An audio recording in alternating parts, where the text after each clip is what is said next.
एबे पार्टी रे लागिबो इलिशी स्वाद। किछि दिन हेला लघुचाप आगमन फल प्रचुर इलिशी माछ मत्स्यजीवी जाल रे आसी पड़िछि।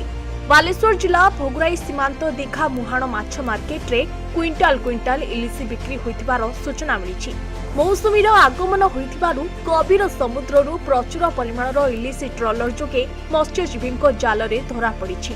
गत किछि वर्ष धरी मत्स्यजीवी जाल रे आशानुरूपे इलिशी समुद्र रे धरा देउ नथिबारु ट्रॉलर मालिक और मत्स्यजीवी माने निराश होइथिबा बेले चलित वर्षा ऋतु आरंभ रे प्रचुर इलिशी सेभଳି देखा जाई नथिला। मात्र गत 2 दिन धरी मत्स्यजीवी माने इलिशी माछ जाल रे पडुथिबारु आनंदित होइछन्ति। बंगोपसागर रे पुड़ा पुड़ा इलिशी माछ म्यांमार और बांग्लादेश गभीर समुद्ररु भारत उपकूल मुहा हेउछन्ति। इलिशी जाळा छाड़िबा और समुद्र को संजोग करुवा नदीर मधुर जल पान पाई व्याकुल होई कूलमुहा हेउथुबा बेले मत्स्यजीवी जाल रे आसी धरा पडुछन्ति।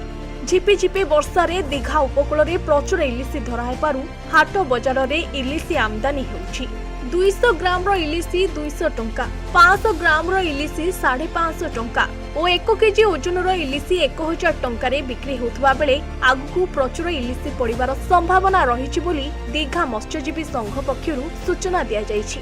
अन्यपटे लुणी माछ अपेक्षा इलिशीर स्वाद भिन्न रुचि होइथिबारु माछ खाउथुबा खाउटी मानकर इलिशी प्रति दुर्बलता रहिछि। तेणु समुद्र रे इलिशी आशानुरूपक मत्स्यजीवी जाल रे धरा पड़िले ओडिशा और पश्चिमबंग हाट बजार रे इलिशीर दाम सस्ता हेबो बोली कहा जाउछि। भोगराईरु मिताराणी पात्रंक रिपोर्ट, न्यूज 95 ओडिया। देश विदेश रो कोण अनुकोण टेक्निक खबर देखंतु आम सह यूट्यूब, फेसबुक और इंस्टाग्राम रे आमको देखंतु। लाइक, शेयर और सब्सक्राइब करने को आद्य भूलंतुनि।